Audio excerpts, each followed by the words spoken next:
저자 김영하는 유명한 소설가입니다. 소설을 잘 읽지 않는 저는 이 작가를 몰랐습니다. 여행의 이유가 하도 뜨는 바람에 찾아서 읽었는데요. 역시 필력의 내공이 유명한 소설가다웠습니다. 이런 책은 운해를 많이 사용하는 사람들이 좋아하는 스타일입니다. 여행을 싫어하는 사람도 있을까요? 있겠죠. 우리 모두에게는 코로나 때문에 여행이 너무 많이 밀려 있습니다. 저도 친구들과 여행계를 10년이 넘도록 하고 있는데 전에는 돈이 쌓일 시간이 없었는데 이제는 돈만 쌓이고 있습니다. 국내 여행도 너무 좋기는 한데 역설적이게도 국내는 언제든지 갈 수 있다는 생각 때문에 훌쩍 잘 안 떠나집니다. 여러분들의 여행은 어떠세요? 여행이 가장 즐거운 이유는 뭐라고 생각하세요? 현재만 살기 때문입니다.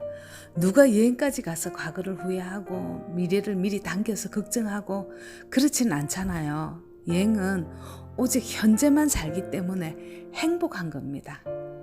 그렇다면 일상에서도 현재만 살 수 있다면 여행처럼 행복하지 않을까요? 방법이 있습니다. 바로 명상입니다. 여러분들도 이번 기회에 자신의 생각이 어디에 가 있는지 한번 관찰해 보세요. 자신의 생각을 관찰하는 일이 바로 명상입니다. 몸은 지금 여기에 있는데 마음은 어디에 가 있나요? 오죽하면 인간은 생각하는 갈대라고 할 만큼 생각은 끊임없이 생겨나는 겁니다. 이렇게 끊임없이 생겨나는 생각을 통제하지 않으면 보통 과거로 가서 후회하거나 자책하거나 미래로 가서 미리 걱정을 하거나 내 생각이 현재에만 머물 수 있다면 우리는 일상이 여행이 될 수 있습니다. 내 생각이 현재에만 머물 수 있다면 우리가 하고 있는 고민의 96%는 드러낼 수 있습니다. 저번 시간에 책은 도끼다에서 지중해적 사고방식이라는 이야기를 했습니다. 바로 현재를 사는 일이죠. 지중해에서 생산된 유명한 문학 작품 가운데 제가 정말 좋아해서 2번을 천천히 읽은 책이 있습니다. 바로 카잔차키스의 그리스인 조르바인데요. 주인공 조르바에 대해서 한 장면입니다. 지금 조르바 뭐하고 있는가? 잠자고 있네. 그럼 잘 자게. 지금 이 순간에 자네 뭐하고 있는가? 일하고 있네. 잘 해보게. 지금 이 순간 뭐하고 있는가? 여자하고 키스하고 있네. 조르바 잘 해보게. 키스하는 동안 딴 일일랑 잊어버리게. 이 세상에는 아무것도 없네. 자네와 그 여자밖에. 키스나 실컷 하게.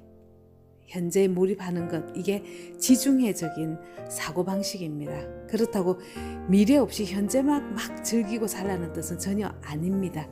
지금 하는 일에 에너지를 다 쏟는 일입니다.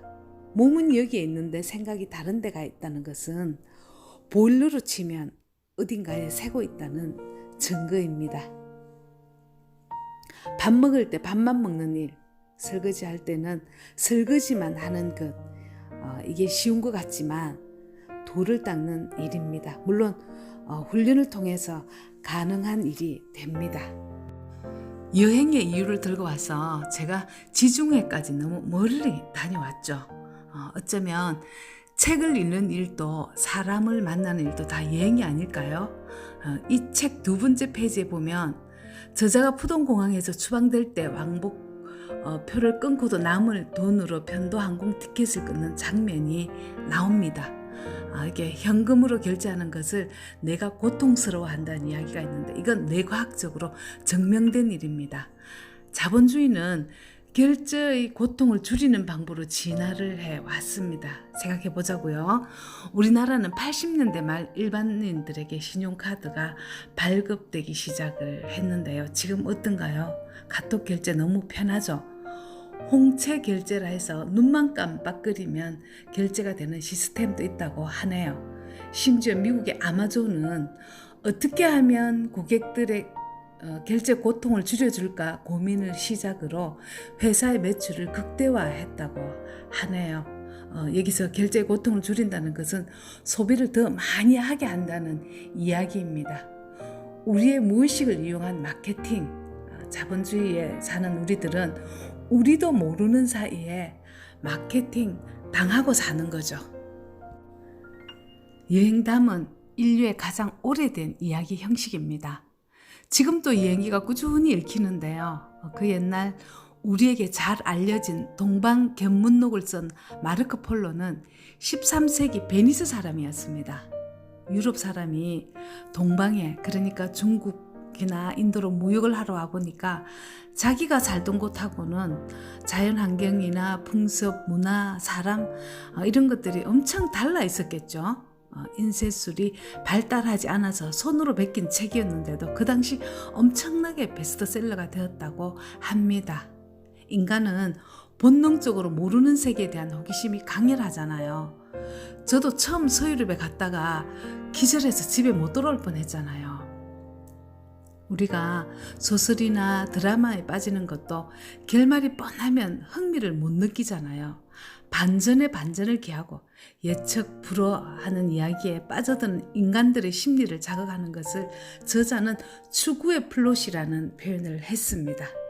24쪽에 오면 인생과 여행은 그래서 신비롭다. 설령 우리가 원하는 것을 얻지 못하고 예상치 못한 실패와 좌절을 겪는다고 해도 우리가 그 안에서 얼마든지 기쁨과 행복을 누리며 깊은 깨달음을 얻는데, 이런 것을 추구의 플롯이라고 저자는 깊은 통찰을 합니다.